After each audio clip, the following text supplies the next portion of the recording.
Good evening, everybody. This is your local pundit, WREXtra Time phone-in show. I am Paddy Power.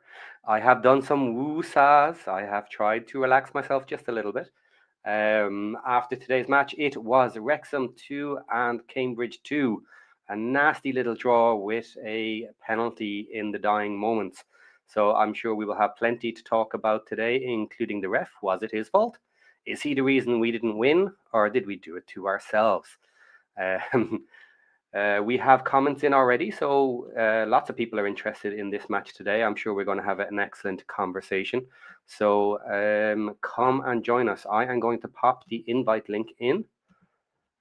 So do come join us. I would like lots of people in today. Have your say, because this is about you guys more so than me. But I will certainly give my opinion as we go through it today. So I'm going to bring in my co-host. As I told you guys, we have a co-host today, two spot, as Josh would like to say. And let's welcome in Aaron onto the stage. Hello, hello. Who's Hello. this? You're not Aaron. Well, I can try a deeper voice if that'll work. I won't try the accent though. So Aaron sent me a message. He has a few things he needs to deal with and won't be on today.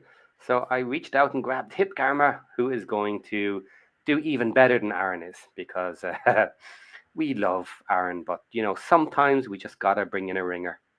So welcome, Hip Karma, and thank you very much for jumping in.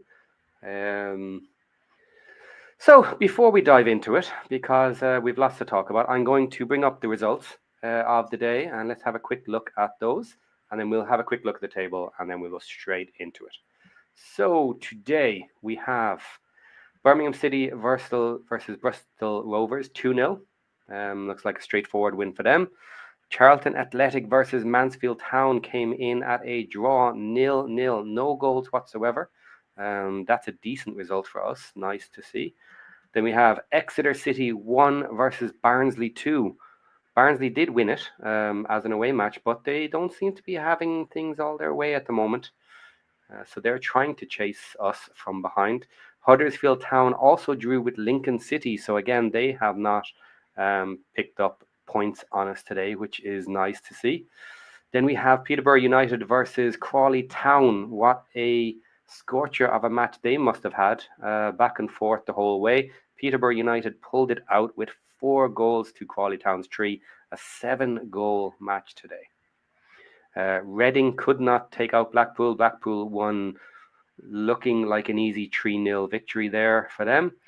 Rotherham United 3, Northampton 0. Shrewsbury Town 1 and Wycombe Wanderers 4. Unfortunately, Wycombe have pulled away from us even further at the moment now, because they easily took out Shrewsbury Town. Stockport County lost to Stevenage. Nice. Let Stockport pull back a little bit as well.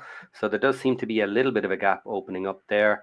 And then we have Wrexham versus Cambridge 2-2. We're all aware of that. We're going to be talking about it.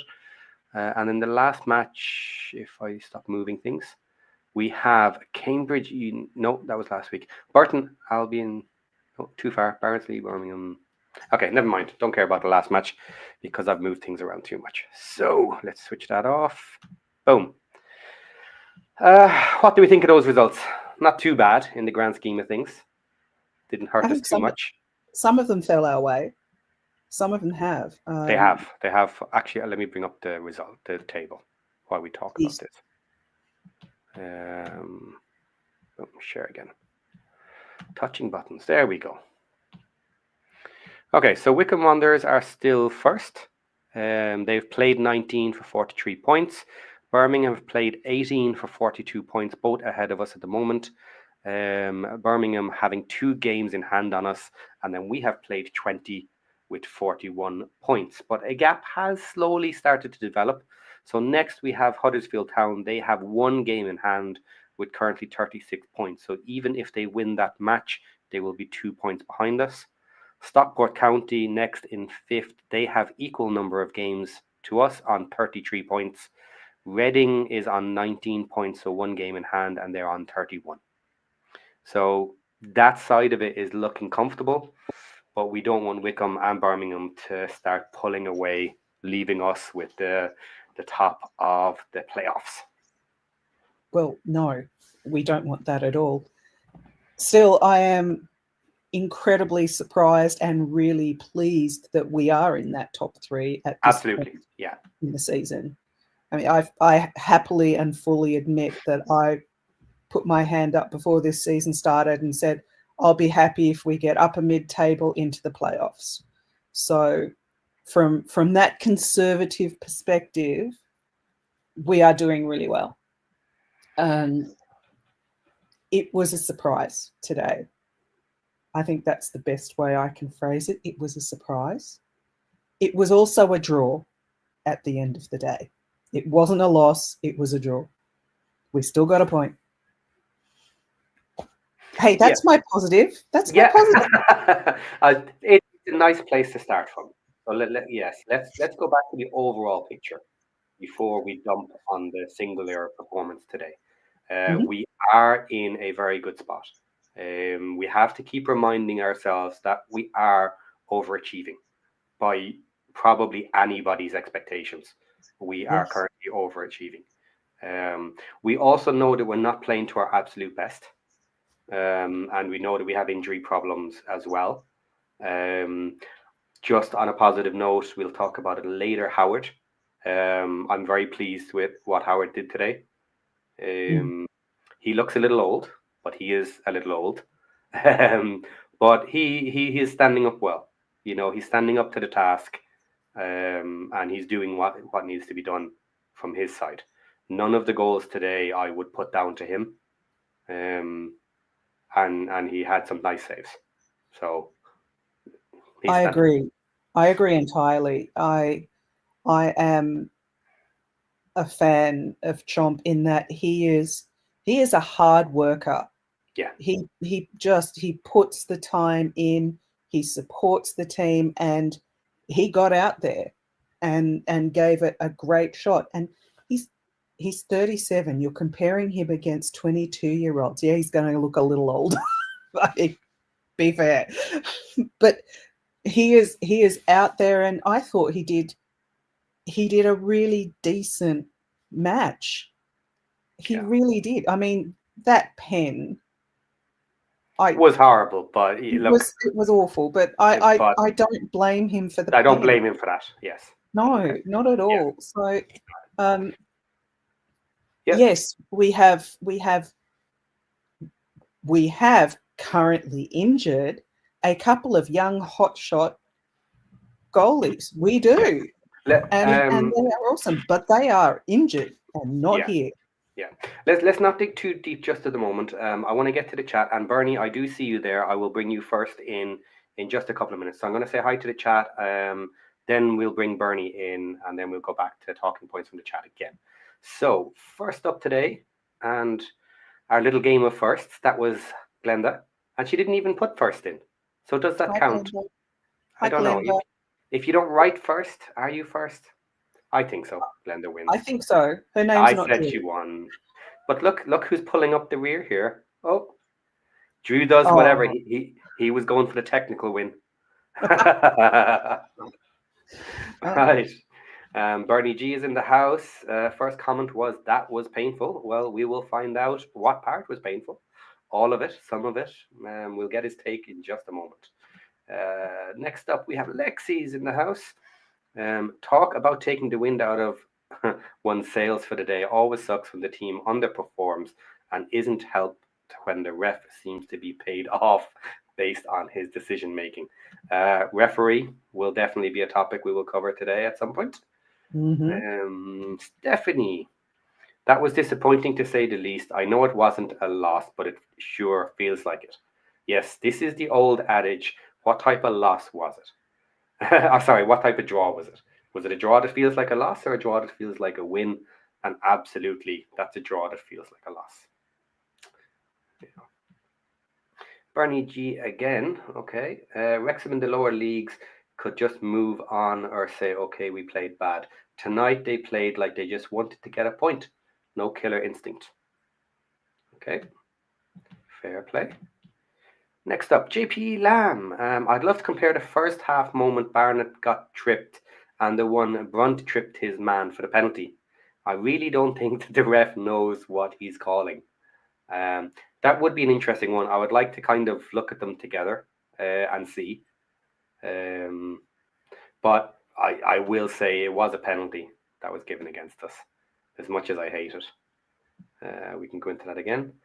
Glenda, before the game, when the lineup was announced, I wondered when Parky would realise that Palmer and Lee up front just isn't working. I'm hoping he realises it now. I'm going to start that. We can talk about that later because I have some comments on that, or some opinions of my own. Bernie again. Just no aggressive playing. They let Cambridge control the game, and once again, Wrexham hurt themselves in terms of the table. Yep, I suppose they did. Charlton, Wayne Evans. Charlton was hard to take because we had played so well and deserved the win. Today, we were just shit. Fair enough. Next up, Glenda, JP Lamb. Okay, and then it's more comments back and forth. So let's bring Bernie in. He's been waiting long enough. And let's see where the talk takes us. Bernie, hello, can you hear me? Yeah, I can hear you. Can you hear me? Yep, all good. So this is first time I've been on here. Welcome, long time listener, first time caller, is it? That's right, because I do the update on the scoring on the chat when the game goes on and everything else like that. This, as a sports fan, in particular a sports fan, and I know that you've been a Wrexham fan for a very long time, and you too, Hip, I have to wonder, how much blood pressure medication do you guys take to keep your calm? Because when my team loses or is struggling, I get so emotional and so upset about this. Because today I was like looking at all the scores, was seeing the Peterborough and Crawley game going on. It was 4-3. I was like, wow, okay. And then I see Wrexham, 2-1, and constantly, like I always watch you guys, and I always see your reactions to the game. And it just seems to me, has Wrexham played a full 90-minute game this season well? Because I don't think I've seen it this year. I just think they have really, when they come out to a game, there's no aggression. They are big in the middle with Palmer. I mean, he's a big guy. Lee, he's super quick. I mean, for some reason, they never come out full force against teams, especially a team like Cambridge, which is on the bottom of the table. You have to beat the bad teams to get promotion, to get yourselves ahead and get yourself further ahead so that you don't have to worry about those extra games those other teams have. And it just seems to me, that's why I put no killer instinct, because it just seems like when they lead 2-1, they should be putting their foot on the throat of the other team and scoring an extra goal and scoring more and more goals. This game should have been a 4-1 win for Wrexham, not a draw. And that's why people are thinking, okay, this is like a loss, because they could have gotten 3 points and they got 1. And yeah, it's all well and good. They're at the top of the playoff, but you don't want to be in the playoff. You want to be promoted. So I think for Parkinson, he needs to really figure it out and say, okay, maybe I should change up the midfield, sit Palmer down, put in Mullen, and put somebody else who can sort of change the middle a little bit, so that way Wrexham is always not struggling to find itself in the middle, because it seems like the middle is just so wide open, and all these teams who have played against Wrexham just seem to find an open space and are able to score against them. That's my opinion. I mean, maybe I'm wrong, maybe I'm right, but I think that's Wrexham right now. To me, if they keep on playing like this, they're going to find themselves out of the playoffs because of other teams are trying to play well. Wickham was just dominant today. So if they want to be successful, they got to start playing more aggressive, because if they don't, then teams like Shrewsbury or Burton or Crawley or those teams on the bottom are going to be like, oh, hey, we can compete with Wrexham, because that's what Cambridge did tonight. Yeah. Hip Cameron, do you want to take that first? What's your take on that? Yes. First, welcome and thank you. I really enjoy hearing your opinion. You work so hard in the comments every week, giving us updates on all the other matches, and I do appreciate it. Thank you. Oh, you're welcome. This is one of those times where I will respectfully disagree and say that there have been at least a couple of games in my memory, and oh my God, I've got to try and think in my brain to remember the names. But I would suggest, in particular, the first 3 games we played this season, we played full on. We were new in the league and we didn't know who was what, and we thought we were getting hard teams. We got Wickham early, as I recall. Yeah. Thank you. Oh, my brain box. First match. And it was a good match, and we won. So there have been times where we have gone out and played a full-on game. In my mind, Peterborough, yes, Wayne Evans, I saw that, and you're right, we did. So I will agree that it's the exception, not the rule, and that is possibly one of the reasons why Parky has that philosophy of moments of brilliance, moments of quality, to make the goal happen, to get us where we need to be. As for how do I manage it, I don't have blood pressure tablets, but I promise you, even though I am awake at before the sparrows twit in the morning in order to watch these games, there is no sugar and there is no caffeine in my system because, oh my God, I would never sleep.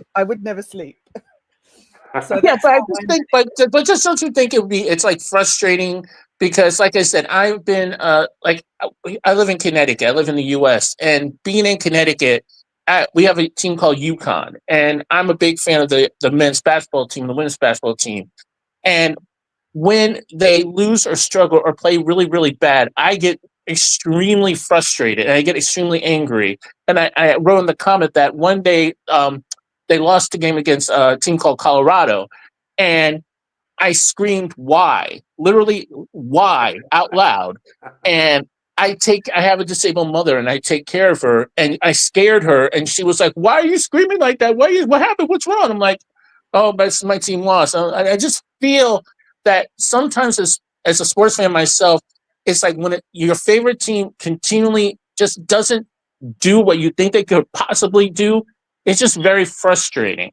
And especially when I see like Josh on here and he just he's so into it. He's such a huge fan. And when his team loses, he takes his hat off and throws it on the ground and gets very upset and very emotional. And it's like, that's what I feel like. I feel like him sometimes when my favorite team. So I can understand that. And I can understand what you're saying. But if Wrexham keeps on playing like this, it makes me really worried. And that's why I keep on saying I'm hoping for the transfer window that they get somebody in to sort of like spike it up a little bit, do something different. And that's one question. It's like, if they decide to go for the transfer window, what kind of player do you think they should get off the window? And if they do, who do you think they might have to give up to maybe get another player if they need it? Okay. There you go, Paddy. That's a new question.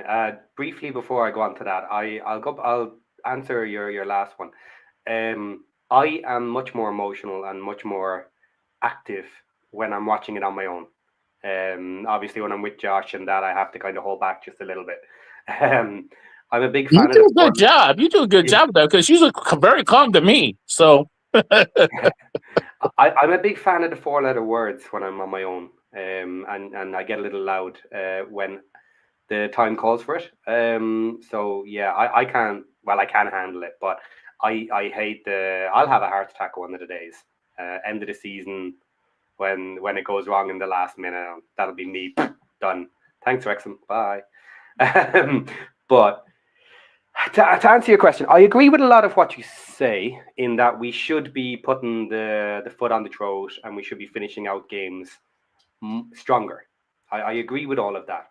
But I will defend the style that we have. And whether people kind of like it or not, we are a counter-attacking team. That is how we're set up. And unfortunately, and it's part of the problem with when we come down to the weaker teams, is they will allow us to have the ball a bit more And we need to learn how to play that style of football, which we don't do very often. So we're not playing our long ball counter-attacking in the same way against the weaker teams, and it hurts us. Why there's such a difference between home and away, I don't really understand. Look, yes, you can talk about travel down, and you can talk about the fans, and you can talk about the unfamiliar stadium. Yes, the pitch will have a little bit of a difference. It can be a bit wider, it can be, more bumpy, it can be wet in areas. So all of this factors in to make away games harder, but not as difficult as we find it. Now, this was eventually going to happen. And there's not much we can do about it. We should have been stronger today, so I'll give all of that. But our style of play is counter-attacking, and the stronger teams in the league will play at us because that's their game. Their game is keep the ball and play attacking football. So we are the perfect counter to that, which is why I believe we are so much more up for it, and our style of play works. But who do we need? Parky is not going to drop Palmer very easily. I would like to have a new Palmer, is what I want. Someone better than him who can do things similarly. But for the moment, what is saving Palmer is corners and his defensive ability. His job is to take out that first ball. Wherever it comes in, he's not marking a player. He has freedom to roam. His job is to track that ball and get rid of it. It is part of the defensive duties, and it is working very, very well. There was only maybe one he kind of missed today, and it ended up being a dangerous ball that dropped, but we cleared it. So it's his defensive duties that Parky loves. I think we would be much better with a better Palmer option. And I think Scar is better in defence. I prefer a more solid defence than a little bit more flexibility of getting up through the field, because that's not our game. We're building into it, but Scar and the others can figure out how to do that without O'Connell. My preference is Scar there. Okay. Well, I'm sure you got a lot of people on waiting to chat with you. So I'd like to thank you, Patty, for giving me a chance to talk. And Hip Karma, thank you for giving me a chance to talk. I really appreciate it. And I like the local pundit. And please hit the like and subscribe. And get a membership to local pundit. These guys are a lot of fun, and I enjoy always being on chatting, updating you guys on all the scores and everything else like that. So keep up the good work. And if I don't chat with you guys, I hope you guys have a wonderful holiday and a very Merry Christmas. You too, Bernie. Please come back and chat again, Bernie. I will. Don't worry. I will. Awesome. Lots of nice Christmas games coming. Yes. Oh, yippee. Take care, Barney. Thanks very much. Talk to you later. That was cool. Thanks, Bernie. It was. Yeah. It's lovely to hear Bernie. First time coming in. Energetic in his thoughts. Absolutely. Okay. Okay, let's keep going in the chats and see what hits us next. I reckon when playing these low-level teams, put the old team on. That team knew how to keep the aggression. I understand the comment, but we can't throw everything out just because of one bad result. And what the team we have, the way it's set up, the way he's playing it is working. And these bad results are going to happen. Again, it's expectation. I hate that we lost this match. I don't think we should have lost this match. But if you're playing the game like Parky is, which is a numbers game across all the matches, then he'll be upset about this match. But ultimately, he probably won't care too much. And look, the other reality is, and I hate to harp on it, but I know I'm harping on it to the right audience at this point in you, Paddy. Statistically, we are going to lose games. We are, and we were eventually going to lose one here. And this was a draw. It wasn't even a loss. So, and yes, it does feel like a loss. I agree it does. And I will still choose to try and find the positives out of that. Yeah. Just don't ask me to say good things about the ref and come on. Yeah, someone's going to hit the ref shortly. I know we mentioned it. We'll get onto the ref in a moment. But Mary put in a $10 super chat. Thank you very much, Mary, for doing that and supporting the channel. So, comment here, to the point, Paddy, can counter-attack style of play hold us when we go up to the championship? I just wish we could get at least one player that can be direct and put us into focus when we play so sloppily. I'll take this one if you don't mind, Tip Camera. Yes, go. Yes, is the answer. Yes, we can. There are still a few teams that will play counter-attacking football, and potentially it's exactly what we need to do in the championship. Depending on what you want to do you want to get promoted in the first year? I don't think that's going to be the target. Surely survival is going to have to be mid-table. Is going to be the challenge for the first season.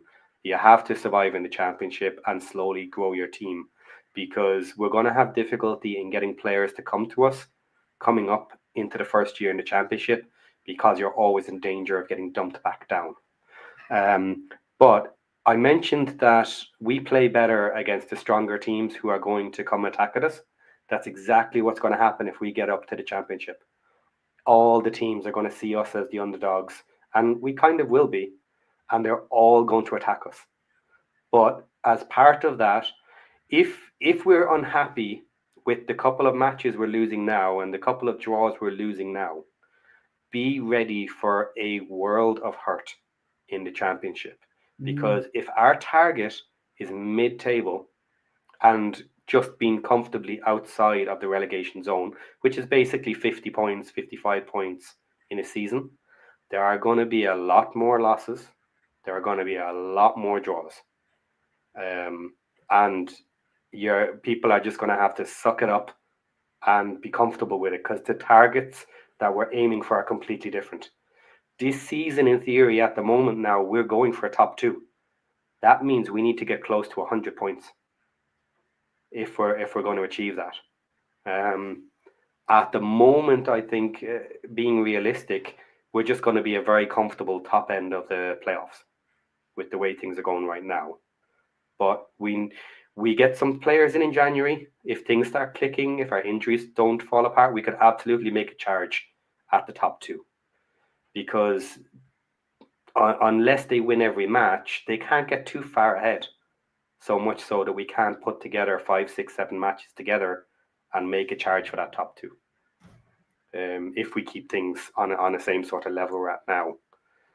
So sloppy play, yes, that's probably the bit we need to improve on for the championship. If we actually took our play and removed the sloppiness, we would be a force of a team.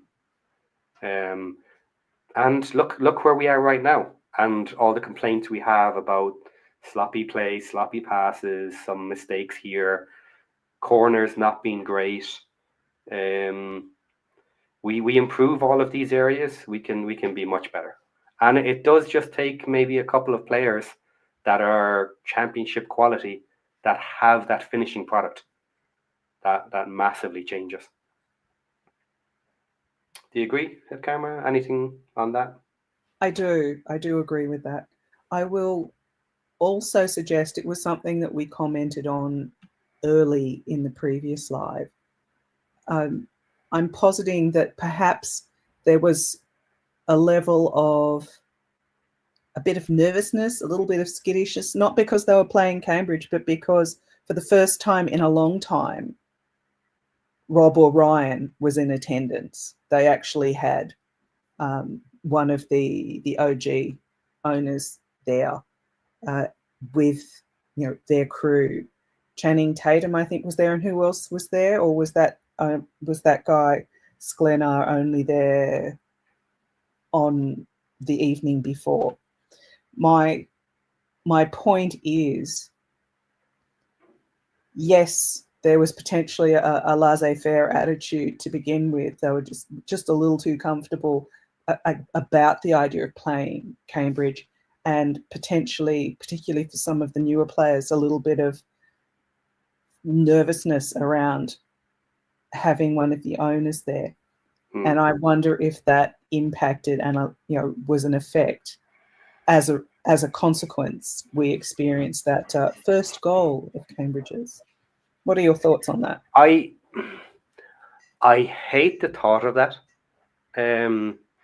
because I am very much you're a professional, do your job.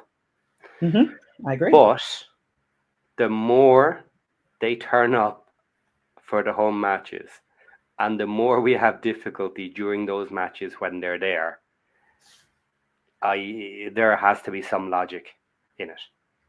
Yeah. Now, why it potentially is that, I don't know. But the larger the sample size is getting, the more it seems to lend credence to that idea. But I hate the idea of that, because I'm very much you're a professional, do your job. I don't like these sort of outside forces stopping you being as good as you should be. But maybe I'm too harsh. A lot of these players came from National League and are coming up through the levels. Maybe they're at their level. Maybe I'm asking too much. They're not Championship players yet. They're not Premier League players.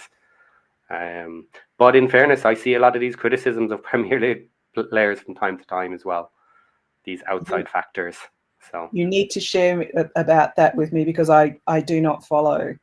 I don't follow Prem. I don't follow Chip. I'm starting to listen with a half an ear a little bit more about Championship, but I follow Wrexham. I care about where we are and where we may potentially be.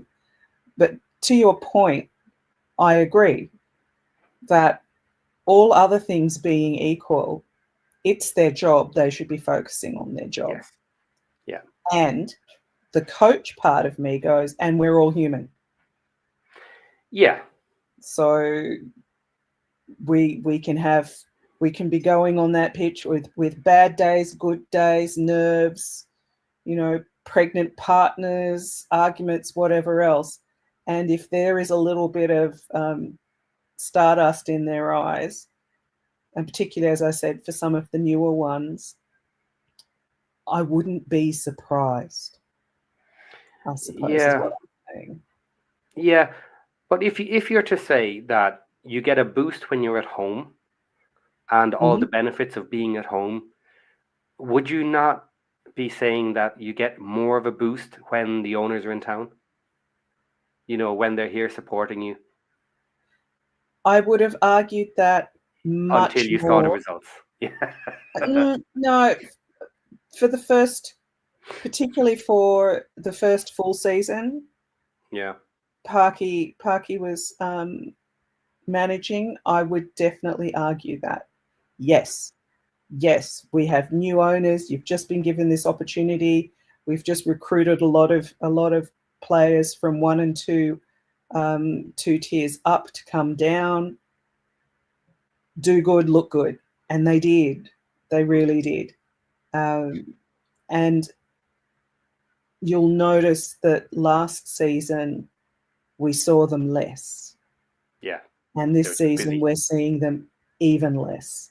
Yeah. And so now I think it's become more of a thing that, they're actually here. So this to me is the contrast, the potential flip in that they were used to seeing them 2 seasons ago. They were reasonably used to seeing them 1 season ago, particularly with the old hands that were there. But this season, a lot of new players. We got so many new people in over the summer, and this is a different experience for them. And that's just one of my potential factors, apart from the ref. Okay.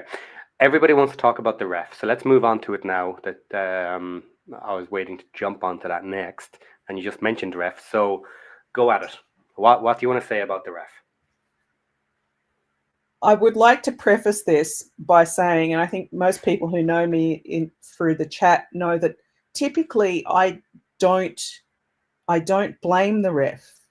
I normally am not someone who kind of chews out the ref and blames them for everything. That's not who I am. I tend to respect that they have a job to do and that they're doing it to the best of their ability. And I further to that, I'll say I didn't necessarily see that this game, and that's probably why I reacted badly. It also potentially didn't help when someone posted that this was the same ref as our Birmingham match, and then my mind went back and I thought, oh, there were a couple of really calls that I potentially didn't agree with or like back then as well, and that may be my bias, I fully admit. But for me, there was not an equitable interpretation of the regs between both teams. I am trying to be fair and balanced and moderate in my speech at this point, because I have been known, I'm an Australian. I do 4-letter words as nouns, adjectives, verbs. They're useful for all commentary, but I'm trying to be a little better. Well, yes, it wasn't consistent. Absolutely, No, not at all. And I just had the comment up there about throwing the ball away when player was on a yellow card, should have got his red. For one, there was the penalty kick that potentially was in our box, that we should have potentially gotten. If you're going to go by that as well, the very early yellow, that was a very light yellow for that early in the match. We have seen from lots of refs big crunching tackles early in a match in the first 10 minutes, and you're screaming, that's a yellow, and the ref gives a warning because it's early in the match. This one was so soft. It didn't look great, fair enough, but he wasn't trying to do any harm. It was a follow-through situation from where he was. He didn't strike out at a player. So maybe it looked bad from the ref's view, but then almost immediately afterwards, you have a similar situation for their player, and he didn't call that either. Crickets. Yeah. Crickets. Yeah. It was not. I agree with what you were saying. From my perspective, my admittedly biased perspective, there wasn't malicious intent in that first yellow. No, I don't see that in any way. And often that's how they assist in making their decisions. It can be a bad challenge, but if they feel there was no intent in it whatsoever, they can let it go. It can be a missed tackle almost, but there was a lot of intent in getting the player, and they can get cards for it as well. That they were going for a hard tackle, barely caught the player, but instant card. Yes. So yeah, that seems to matter a lot, I think. I note Lexi's comment, the last comment that's there, and I swear, Lexi, at one point with the diving that was occurring during the course of this match, I almost felt like I was at the Olympics or something in the diving sequences, and I should have like flashcards rating the quality of the dive that was just occurring with basically, as you said, Paddy, barely a touch. Down he went. It was not quite a masterclass because it was a little too obvious at some points, but still, many points. That's another thing as well that really bothers me, is referees are so inclined to not give a yellow card for simulation. And I don't truly understand that, because there are many situations that I see where the player goes down and he literally jumped over the tackle. There's no contact, but the referee immediately ignores it and waves at the player the second get up. Now, if you can turn around to that player and immediately tell him to get up, you know he wasn't touched and you know he dived. Yeah. Why is he not getting a yellow card for simulation? Because that's another side of the refs that I really annoys me, because I absolutely hate and detest this fakeness. Yes.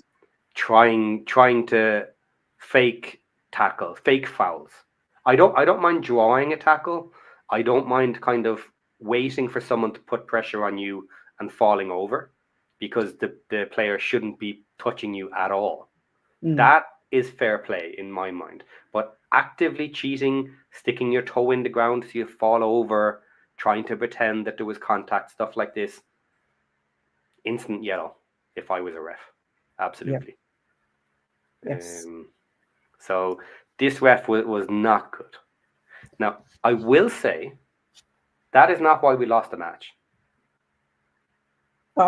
today. I agree. But on that topic, before you go further, can I say that in the last portions of the game, Fletch was my hero. It's like, are you kidding? Bang! What's this? Yes. I just wish he could do that a little bit more consistently. Now he hasn't been on the pitch to do it consistently, so that's fair. No, when he pushed the other player right in front of the ref because he'd had enough of the fake. Yeah, that was that funny. I loved. Like, please. Yeah. Yes. For me, that was very much. I'm a bench player. I can afford 1 million yellow cards. I don't care. I'm pushing you. Yep. Because again, just me, I would be giving yellow cards for that. You know, this sort of stupid pushing each other around and pushing people off the ball, all that sort of carry on. I'd be whapping yellow cards at people, saying, "Nope, no need for it. Don't do it."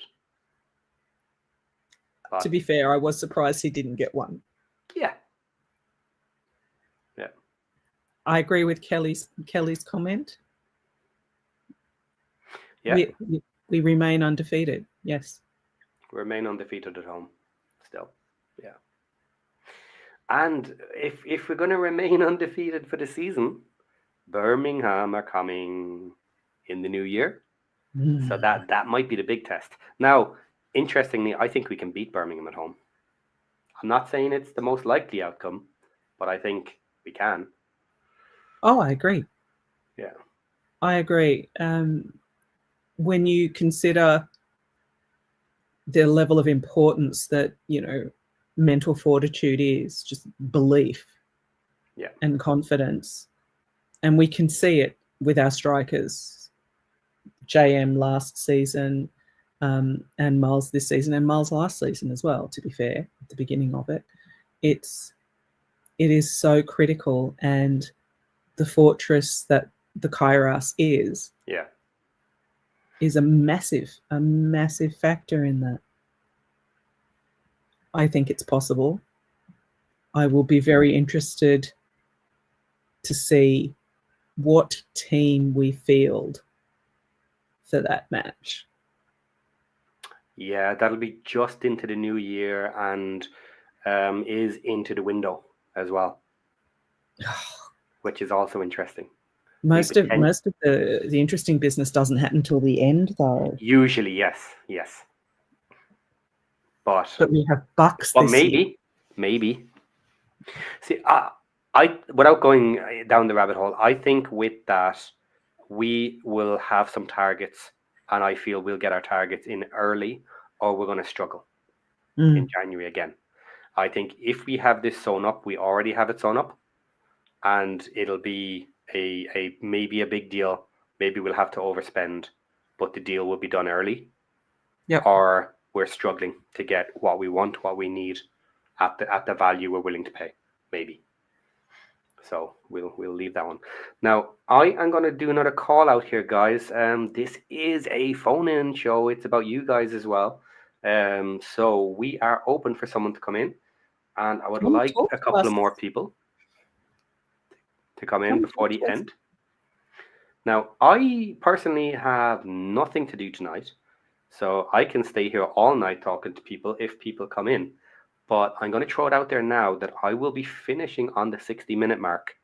If it's just me and Mary talking all the time. So come on, guys. A Who? little bit of Who? fan You and interaction. who? Sorry. I Two love brain Mary. parts. Please be clear. Yes. Please be clear. I love Mary. Sorry.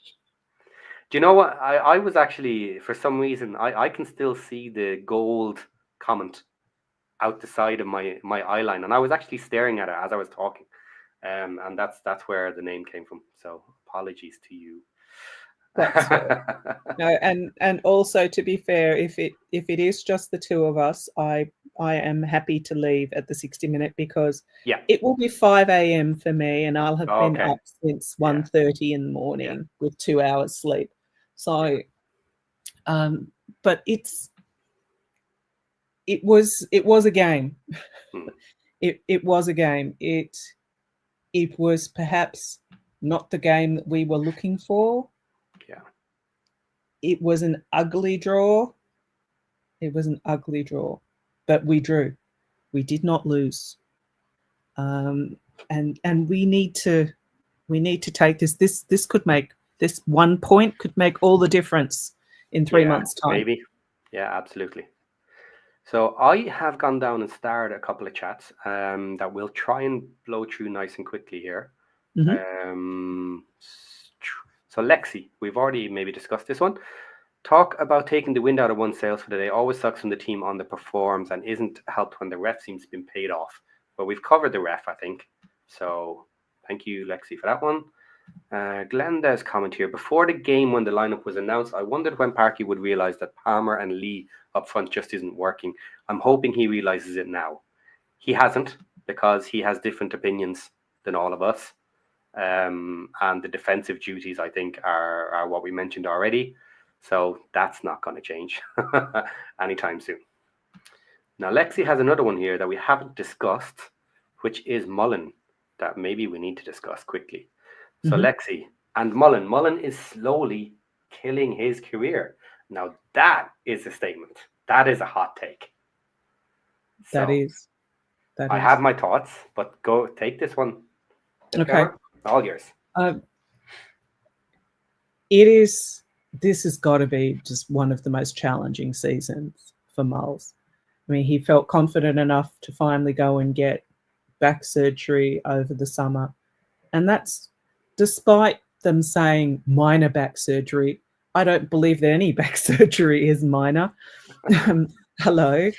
Yeah. You and sharp objects near your spinal cord. No. And I will say that I agree with Josh to an extent, where when he was playing against Cambridge would have been, for me, the game where I thought that he would come and lift to prove a point to his previous club, who he has said flat out he loves, and he wouldn't have left if it had been closer. Yeah. And still, I think that he would have lifted to do that, and it didn't happen.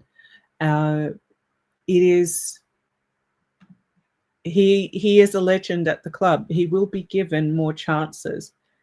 I am wondering now how much his failure to put it into the back of the net is impacting his own mental confidence and resilience now, and whether it's going to become a bit of a vicious cycle for him. I am concerned about that. Do I think he's slowly killing his career? No, honestly, because if for whatever reason we've got him signed through till 27, we're not going to let him go immediately. We're not. I think he will be given the chance to work through this. He has proven repeatedly that he can put the ball in the net. He just hasn't done it this season. And we saw what JM was like when he came in the January transfer window last season, and how he struggled, and he didn't get the ball into the net until the last match. and then he came out firing this season. It's my genuine hope that even if this is a bad season for Mulls on a personal level, like trying to improve, and he doesn't score a lot this season, that he will be fit and fired up for next season, because he is that kind of a player. His his tenacity, his bloody mindedness, the way he will keep pushing to win, are personality traits that we want. That comments in the chat have said we were missing, we need more of, and that the attitude changed when he and Fletcher got on the pitch. Now, yes, Fletcher's the one that scored, and yes, he is my hero for the second half of this match for a number of reasons, not just the scoring. But Mullen was in there trying. He was in there giving it a good go. I mean, he got stripped of the ball fairly viciously at one point, where he went over and he just picked himself up and kept going. And you know that was one of the things that I really respected about him in this match. He didn't try and play that one. Yeah. He was rolled, he got up. One of the things that I did kind of go, oh, that's probably not too fair, was when Mulls was having a go at Barney for not getting the ball to him, but Barney had like 3 or 4 defenders on him, and I thought, where do you think he's going to be managing to get that to you? Nonetheless, do I think he's slowly killing his career? No, but I think he's slowly killing his confidence, and that's the thing that needs to be worked on. He's got the skills. He's got it. It's in his muscle memory. It is not his skills that are holding him back at this point. And that's his journey to go on, and it's not an easy one. People look at, champion chess players and whatnot. These people are brilliant. They know all of the moves. They know them down. It comes down to your attitude, to your mental fortitude, your self-belief. And that is one of the hardest roads for anyone to walk. So from my perspective, he's having a tough season. It won't be his only season with us, and he will pull himself out of it, because I have faith that he is that person. Ultimately, he'll get sick of being sick of himself. Maybe I take a slightly different perspective on it. I don't think that Mullen is fit. Because I believe that Parky would have him in the side and would be persevering with these misses if it was mentality, until he gets his head back together. He did last season. He kept playing him until he got back into form. Continually sitting him like this doesn't seem like a Parky choice to me. I don't think he's ready. I think there's residual issues from his back surgery. So from that point of view, he only gets his 10-15 minutes. And part of what you said there with Marriott, he couldn't do it when he was only getting 10-15 minutes at the end of matches either. But Mullen is getting chances, he's just not finishing them, which is a bit odd. But if he has residual issues, like I'm thinking, maybe that's part of it, maybe the mental is part of it. But for Mullen, my opinion, if we get someone in who becomes our first, Mullen needs to get his head straight that he's our second, that he's sitting the bench. And that is potentially the future with Wrexham, if we pull off the big striker that everybody hopes we do. Now, if we don't, then the second half of the season might be Mullen's only chance to become our first striker again in later in the season. So it's up in the air. We'll see there. I hope he does. I like him as a player. I like him as a striker. If he can get the form, that's all we want. If he can't, then we have to be sorting something else out. And it's up in the air. I don't think he's losing his career over it. And certainly we've given him such a long contract. He'll be with us, and he'll be riding the bench in the Championship, I'm sure.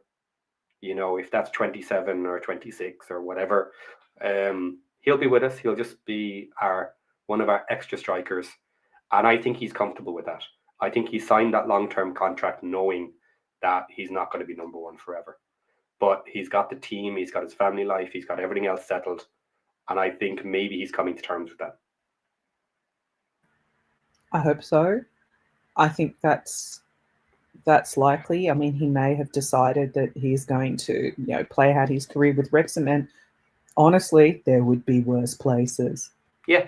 The players don't leave here of their own accord, except for maybe Jordan Davis, who wanted playing time. Fair. Yeah. But because they're unhappy, no, they don't leave. So I think we largely agree on that. Okay. Some more comments here before we finish. Lexi again, these few matches have shown the Lee Palmer team doesn't work and we desperately need a proper striker. Good on Fletcher for finally getting another, but we all know he's a second half striker.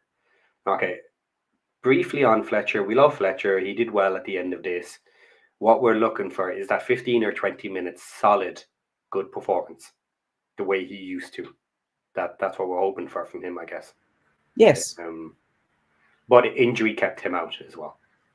So I think we've covered that pretty much. Now, here's one to follow on from our earlier conversation that we didn't talk about. Do we think that Foster would have done better? He did a great job in the last cup match. What do we think of Foster? Did you watch the cup match? Yes, I did. Well, as much as I could, in fact. It was played. I had a chiropractor's appointment that morning, so I caught some of the rest of it later. Yes, he does. He plays well. I like him. I think New Foz is worth keeping around, frankly. New Foz. I love that. Yeah. I think of him as New Foz, and he's worth keeping around. And he did well in the cup match, and it was acknowledged that he really hasn't had much playing time in this league. Yeah. I can understand entirely why Parky went with Chomp. He is a known quantity and he is reliable. Do I think Foster would have done better? We don't have a strong enough sample size of Foster to know. And I think that's where Parky went with that. Seems good, did well in the cup, but we don't have a big enough sample size, because Parky flat out said after the cup that he's done well to perform the way he did, just being put on show, playing with the 11 when he hadn't been. So well, he was being brought in after AO broke his wrist, because he had already been training with the team for a couple of weeks. So this was done after AO, not after Burton.